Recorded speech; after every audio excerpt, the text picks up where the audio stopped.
if you read chapter 1, there's where I read this tweet, somebody said, I want to move actually, they don't know struggle, but I've been there. Yeah, I felt like I had ADHD, and then recently when I was talking to my friends, we had this dinner, and I remember telling them, hey, so there's things about me that I see, and that goes exactly with ADHD. There's a message that I got from this person. It's like, do you ever get sad? Like, I wish I can be like you, I wish I can also have the crown. But they don't know what I was going through with that crown. I think you saw it in the book where me and my husband went for therapy, I remember sometimes I would read comments about like my grades, like, oh, she's not smart. Yeah, she's pretty, but with no brains, and that would really hurt me, And he told me, it's like, now, it's not only, you don't represent yourself, you presented both of us, wherever you go, whatever you do, just know they're not going to see you as Naomi, they're going to see you, Naomi and Michael.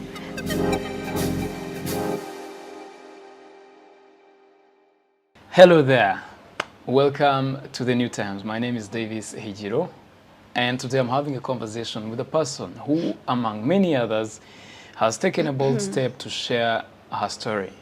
Former Miss Rwanda, now an author and an advocate, Naomie Nishimwe. In our conversation, we'll be talking about her new book, her first book, More Than a Crown. We'll be talking about some of the chapters or some of the stories she has chosen to share, including her childhood, her challenges, the lessons she's learned, and what she hopes that other people can take away from her story.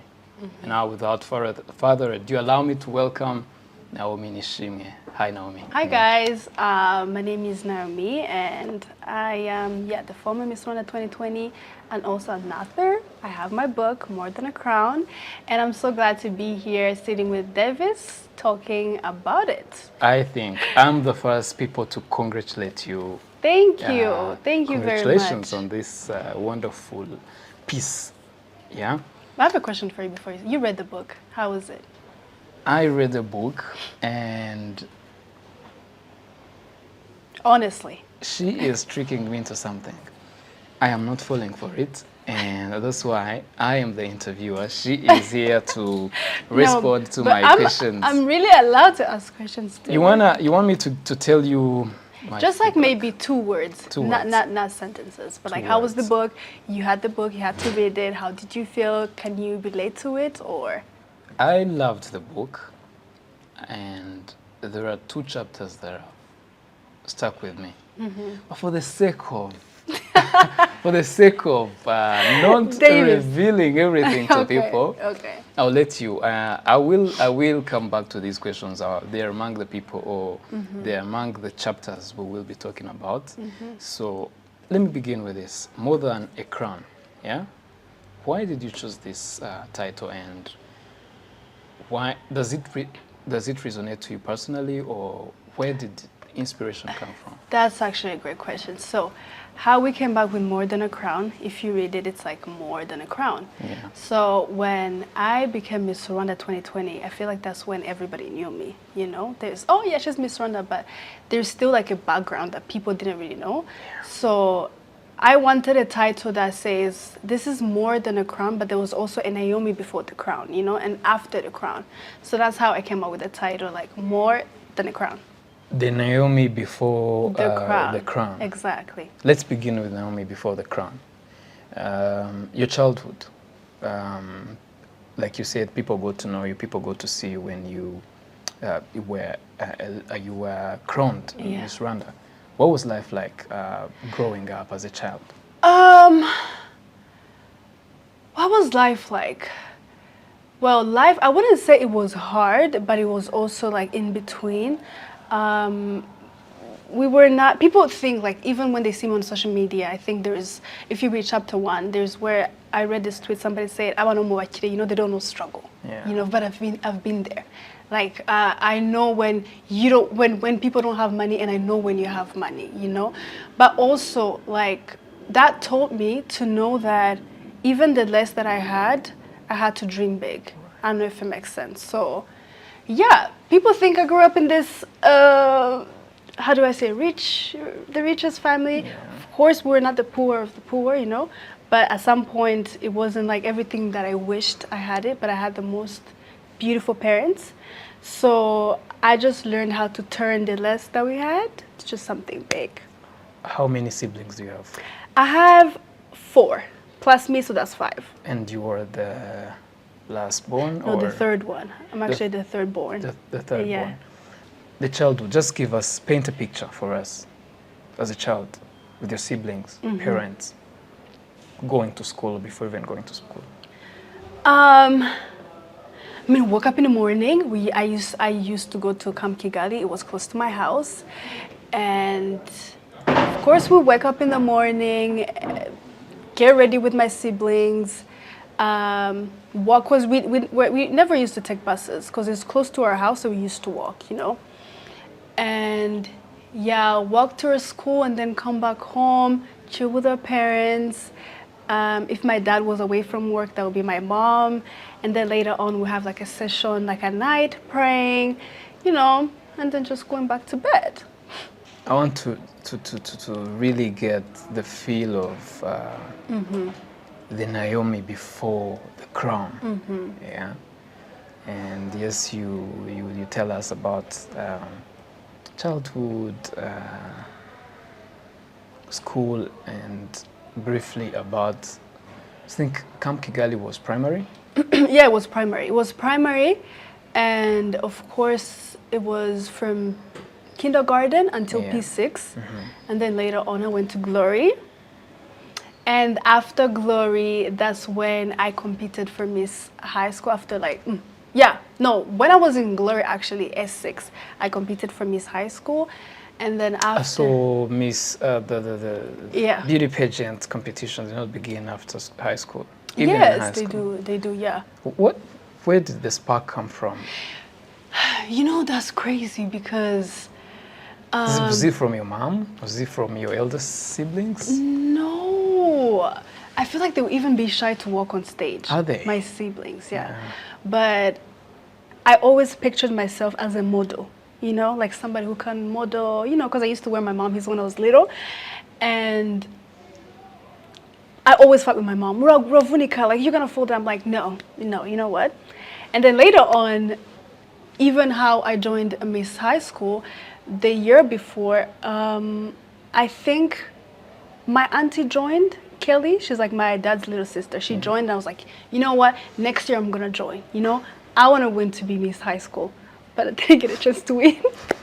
And then later on, after like the whole Miss High School thing, because I didn't get a chance to win, and I remember even like going back to school, and the headmaster was like, "Oh, congratulations, you represented our school," and I'm like, "Oh, thank you." I didn't see it, you know. And then later on, after like finishing high school, I remember, but I'm going to be sharing everything in the book. But I remember, like, I saw this application going on. It was just me literally in bed with my brother. Just sewing this application. I was like, you know what? Let me apply for Miss Rwanda. And that's how I applied. It didn't take me, trust me, it didn't take me months for me to think about it. I just saw the application. I went for it, and that was just it. When you talked about you walking in your mother's shoes, high heels, something clicked about the names, the nickname. The nickname. You said it came from your dad. It came from my dad because I used to talk. Even now I talk. I feel like my talent, I will yap for a career, you know, but I wouldn't be an interviewer. But so I used to talk every single time, and I feel like that's even how my mom knew I would be sick, like I was sick, because I would be quiet. It's like, you know, like she's sick. And I remember every single time my dad would come home from his work, I will not stop talking. Right. Oh, do you know what? You know what happened at school? You know what happened at home? You know what mom said? You know, and my dad was like, you're really mobile. You know, like you're mosquito, like. But yeah, I think that's how I got the nickname. And then later on, I grew out from the name. Is there anyone else in your siblings who has the same character? No. None. So it's your thing. Is it my thing? I feel like it's my personality, though. You know. But right. Most of them, they're quiet. Are they? Yeah. I think you took the whole portion they would have gotten. maybe they gave me a lot of vaccinations. We can use that as an excuse. Yeah. Moving forward, you mentioned moments where you felt like you might have ADHD. What helped you to identify that mental health disorder and understand the feelings? Mm-hmm. And what do you hope young people, especially in Rwanda or even in Africa and beyond, take away from that experience you've had or what you've come to recognize? Yeah. Yeah, I felt like I had ADHD, and then recently when I was talking to my friends, we had this dinner, and I remember telling them, hey, like, so there's things about me that I see, and that goes exactly with ADHD. It's like going through something and you know exactly you're going through depression. You know, there's always like a way to identify stuff, you know. You want to paint a picture for Exactly. Me, yeah. So maybe let me get there. Okay. So now I'll get to your answer. Right. Now I'm talking to my friend. I'm like, hey, I think like I might be having like ADHD. Like, wait, me too. Like, and that is in a few days ago. And I was like, hey, I feel like I might have like ADHD. They're like, me too. You know, like, and then one of the persons said, I feel like everyone has ADHD. You know, it's just like the way it grows. You know, if I can picture something for you, maybe. That would be like starting something, you don't finish it, you know, like, how do I say? By the way, I'm not well experienced. I'm also like really learning about it. So me sharing this is my opinion. And starting something, you don't finish it, just creating something else, you know, always like feeling, of course you're excited 1 minute, another minute, you can't concentrate. I'll be talking to you, but I'm thinking something else. What are you thinking now? You really want to know? No, there's a flag. There's what? A flag that I saw. There's one And that's flag what you're thinking about. It's just that I saw it, and I'm like, but yeah, but like me talking about it in the book, it wasn't. I just wanted to share that because it's okay. Yeah. You are like, awareness is strength. That's what I feel like, you know. And talking about it is not shame. You know, there's something that we have around mental health. Oh, you have this and that. Who do you think you are? You know, like that's not, you African, you have that. How do you even learn that word, you know? But it's okay to talk about it. It's not shame. And that really helped me. Yeah.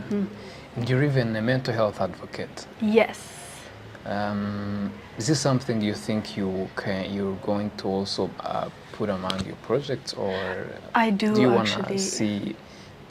Do you have plans like for the same? I do have plans, just that I can't share them right now because it's not really. You're afraid you might.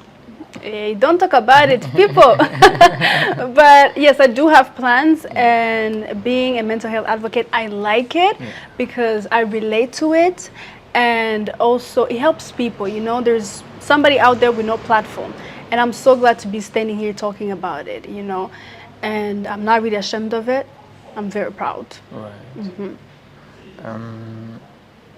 Being Miss Rwanda looked glamorous.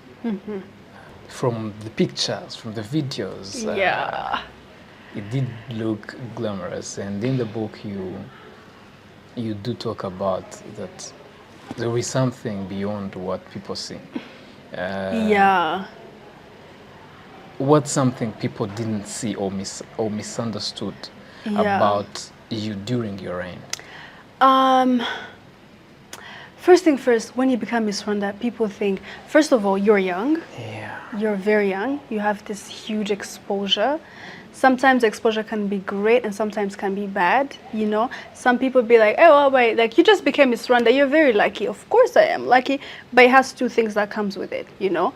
And also people think you have everything figured out for you, you know, and they don't know. It's actually hard. It's very hard. And you're just becoming Miss Rwanda. You are very young. Now everybody has a say on you. And there's nobody to just come and be like, hey, this is an instruction book. This is how it's going to be, A, B, C, D, E, F, G. And then you have to keep the picture perfect. You know, I remember there's a comment there's a message that I got from this person. It's like, do you ever get sad? Like, I wish I can be like you, you know? I wish I can also have the crown. But they don't know what I was going through with that crown, you know? But that made me realize that it's something that really, people really misunderstood about the whole, even being a beauty queen. Not only just me, even when you would make a mistake, it would be such a whole thing. At the end of the day, we just also need to know that you have the crown, but you're also a human being, you know?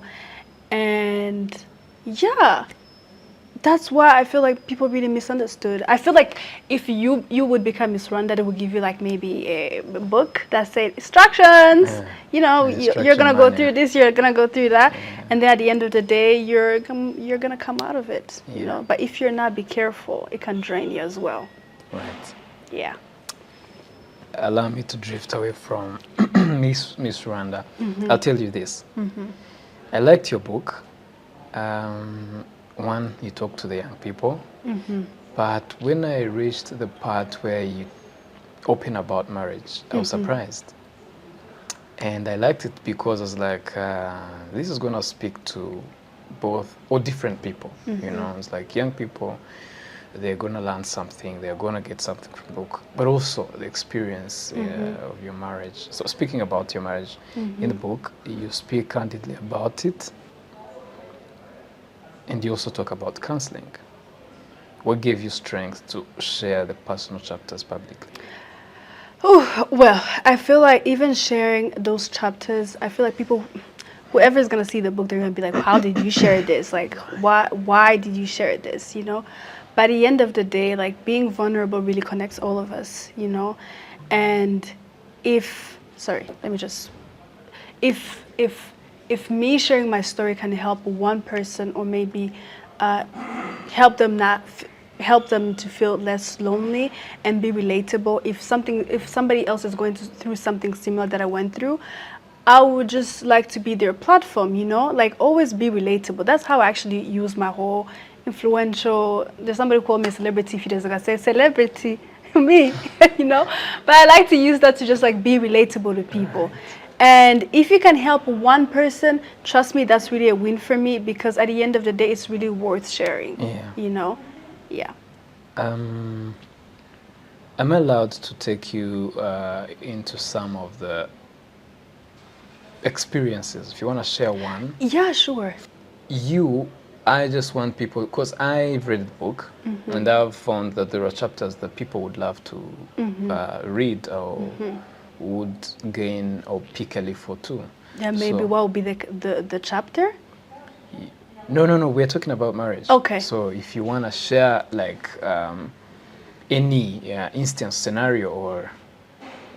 I feel like in where I talk about marriage, there's so many things included. I think I talk about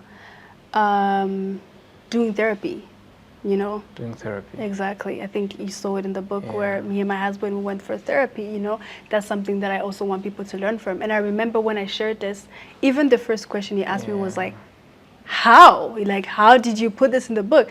And for me, it felt normal, because at the end of the day, you also need to seek help, you know? There's being too much on yourself, but there's also like seeking help from people who are well experienced and helping you in your relationship, especially if you're planning to move your relationship towards marriage, you know? So that really helped me. So the therapy was before marriage? Yes, the therapy was before marriage. And that doesn't mean that we stop doing therapy. We still do therapy, and it helps us. It makes us, it makes us to be better people, and also like understand we are human beings, you know? I'm not gonna be here and be like, oh yeah, I don't know what made him feel like that. I also need to learn, you know? There's some small thing, there's some trauma when you were young. There's some things you grew up out of that somebody who's like well experienced can help you with, you know? And I feel like that's what really helps most of the relationships, you know? And doing therapy here in Rwanda, it has been, I don't know, it's like a taboo thing, you know? There's stigma around it. And me talking about it is because it helped me, it helped my relationship, it's still helping my relationship, and it can help yours as well. And it doesn't make you a weak person, you know? And yeah, that's why I'll share the whole thing. At what point do you think a couple can consider going for therapy, in your perspective or in your People where you stand? think like once you have argued, you have you throw things or anything. You don't have to wait until you get to that stage. Right. In case your partner is not opening up about something, I feel like it's always good to just like go do therapy, because that helps your partner to also open up. And maybe your partner is not really comfortable doing the first therapy with you. Let him go by himself. Let him figure out what's going on in his life, and then when he's ready to open up, he's gonna open up. But so far it's great, and he helps me, and I really want to tell people that he helped you too. Yeah. Yeah. What have you loved so much as a married woman, and what did you hate so much as a married woman? My husband is here, right? But what? Look Pretend he's not here. What I've loved about being married. Or should we kick him out? No, he's okay. He's really okay. I'm joking. But what I loved about being married is, it's beautiful, but you also grow. Like, you grow mentally, and that's something that really opened up my eyes. Like, me and my husband, we do have conversations. And he told me, he's like, now it's not only, you don't represent yourself, you present the both of us. Wherever you go, whatever you do, just know they're not going to see you as Naomi, they're going to see you, Naomi, and Michael. So that's something that, there are things I can do now, because I'm a married woman. So I just know it's not only me, I represent somebody else, and just the way to find how to keep the bubble together. Yeah. And what did you not like, if I can not like, I wouldn't say, not like is a big word. Yeah. But what has been the hardest experience or challenge? To know the person. To know the person.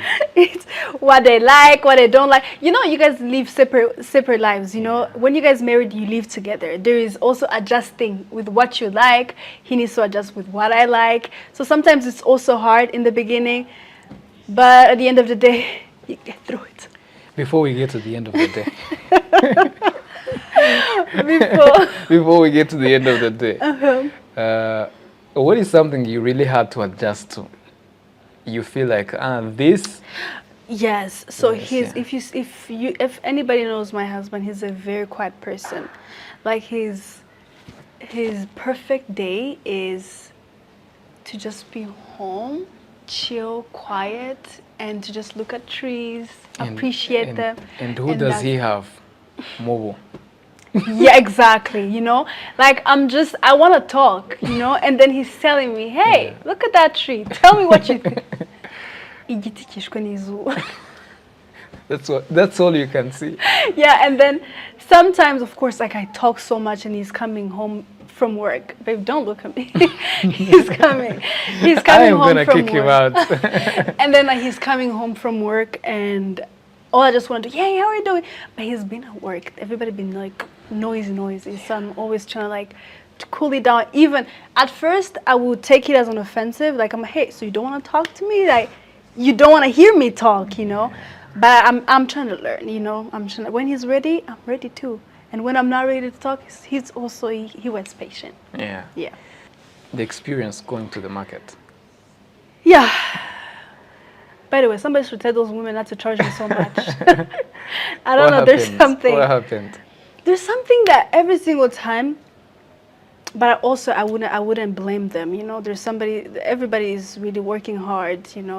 And if you see me looking like money, of course, you're expecting money. But at some point, we also need to be on the low. Yeah. So I remember going to the market, like mangoes. Yeah. So expensive. I didn't know that. And then before I got married, my mom used to do, of course, we had school. My mom is the kind of person who likes to go to the market to buy things like that. Me, it's easier for me to just order something and then gets to me. But now going to the market and buying something and seeing these prices and then being charged extra, no, it's not for the weak. It's not really for the weak. you find yourself in a position where you're supposed to go to get groceries for the house. And I actually do like it now because I made You still do friends. it? Yeah, yes, I made friends. Do you want me to tell you where I go? Where do you go? Kimirongo. Yeah. Kimirongo. The market.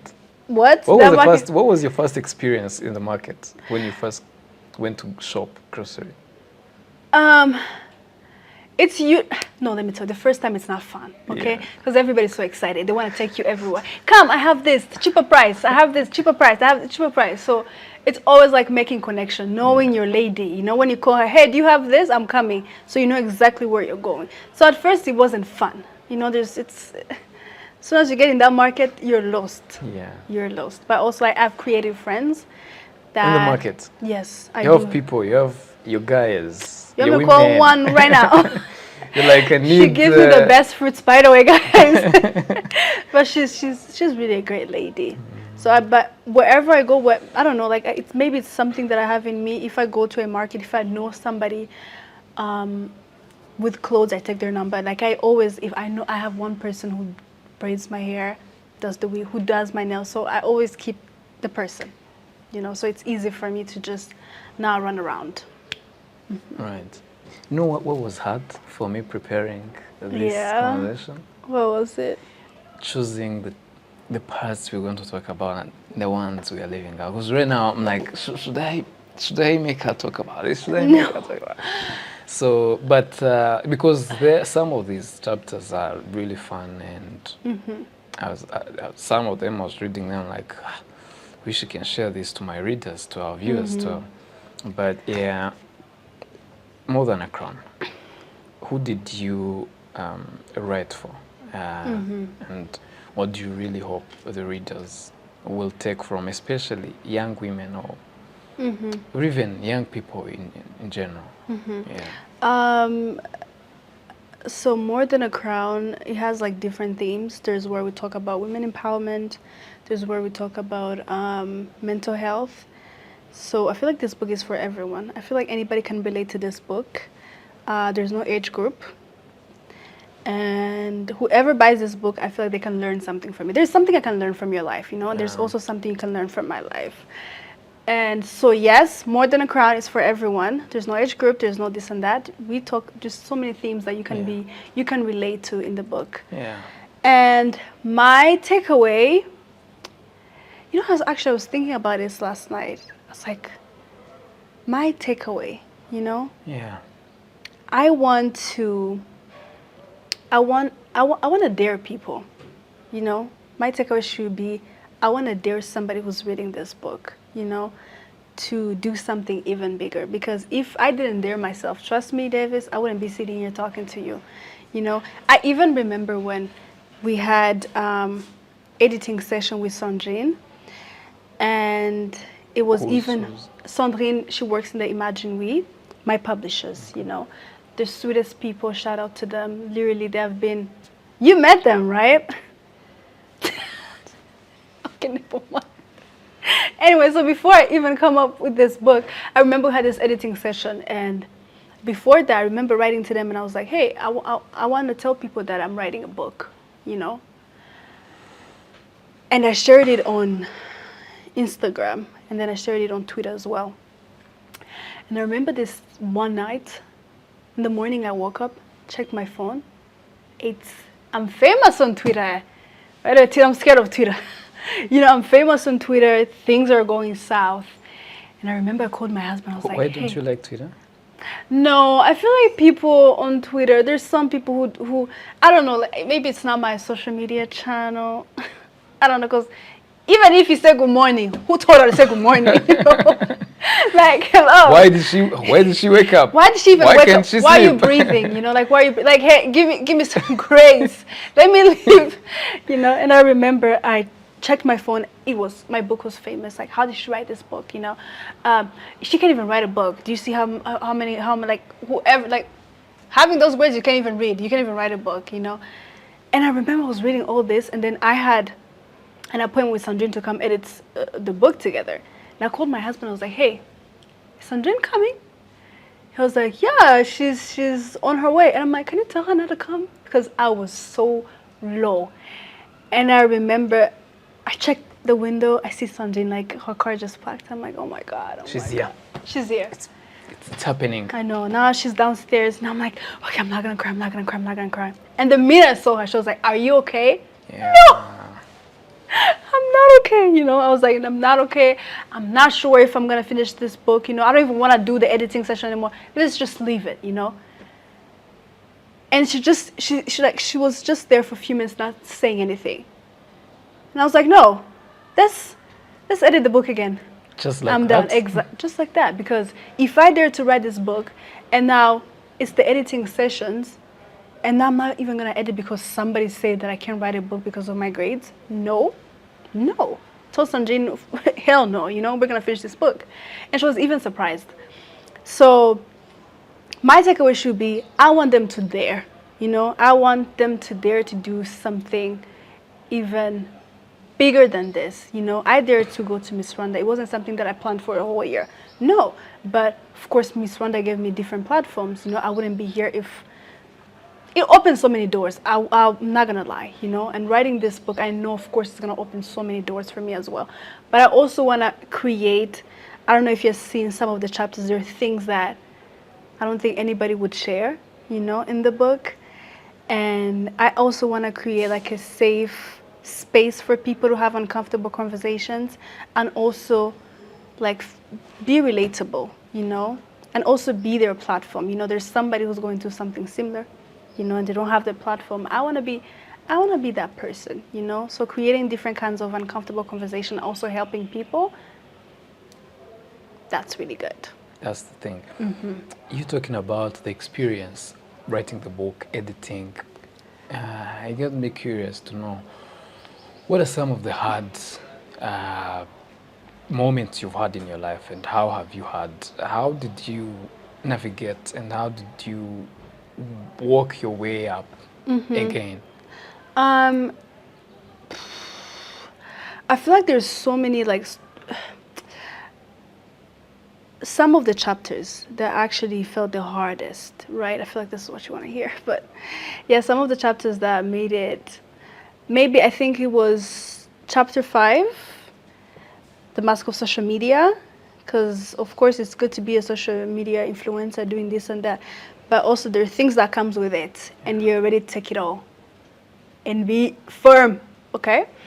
And also chapter 9, because I talk about my relationship with my husband, but I also talk about loss.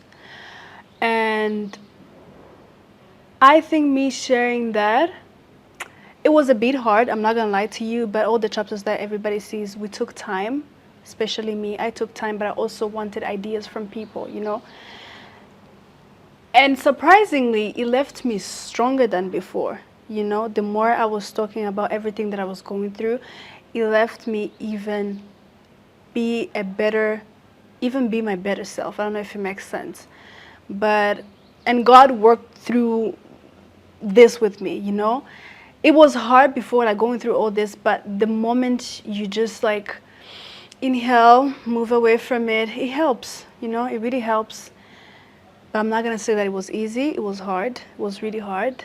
But I'm so glad that it's even in the book, you know. Right. When you talked about the grades, when I was reading it, it felt like this is something that really took a toll on you. Yeah, it did. It did. The way you got back, I feel like you really took a lot of courage and strength. I did. So the whole grade things, I feel like if I wasn't known, I don't think it would have had an impact on me. But because you're known and you're in the public eye, everybody, of course, they say what you give them, you know. It was hard because first, I have this crown. I just became Miss Rwanda 2020, you know. Right. My grades just came out. We go through this whole pandemic thing, you know.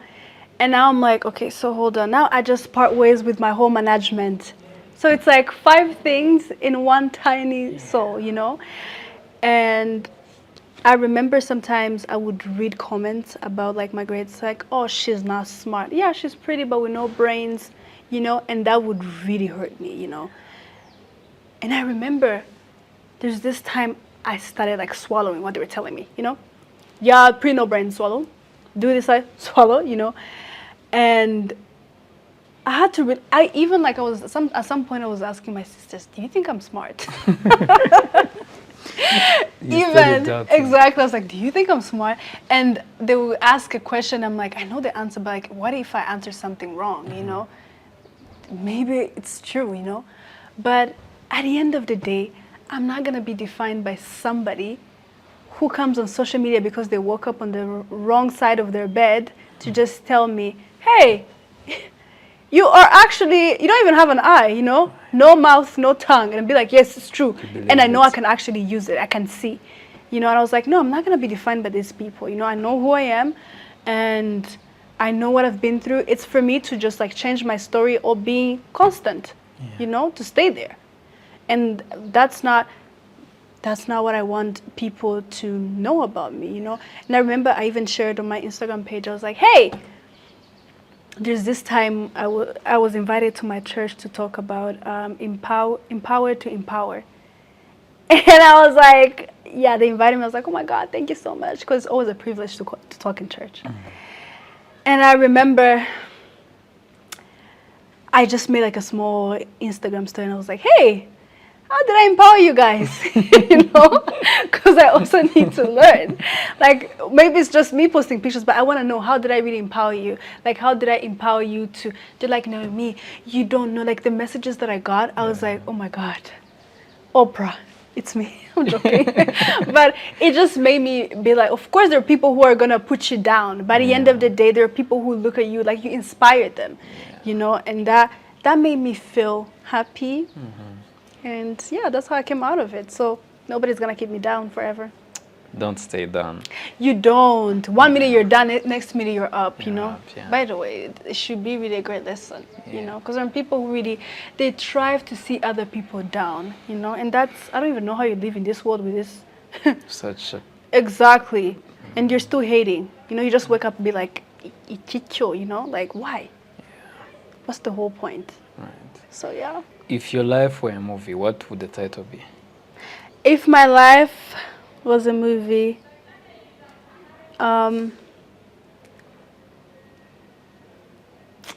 what? If my life was a movie, what would the title be? What would the title be? The Strongest Queen. Clock it. But I feel like the strongest queen because I'm strong, eh? Yeah. You don't see it? Maybe physically, no. But mentally. But yeah, so the strongest queen because even if you guys don't see my crown on my head, there's always a crown on my head. Right. Coffee, tea, or juice? Coffee, tea, or juice? Yeah. Coffee. If you were to swap lives with someone for 24 hours, who would it be? If I was to swipe, can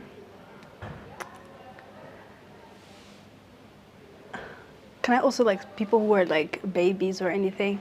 Huh? I feel like I would swap my life with my niece and my cousin, the little ones. I like you wanna be free. I want to be young. Free like that, you know? One more time. There's my niece. Her name is Aya. She's so soft. She's like quiet. Love her so much. There's one called Tegan. That one is crazy. You know? Look at them and like, I want to know what they're thinking. Can I borrow you? Exactly. You go to sleep like lunchtime. You're done eating. Watch TV. Cook a melon. You go back to sleep. Like I just want to feel that one more time. You know, just to be free. You know. Never an adult anymore. What's your go-to dance move when your favorite song plays? I don't even dance, but let's see. What's my favorite dance move?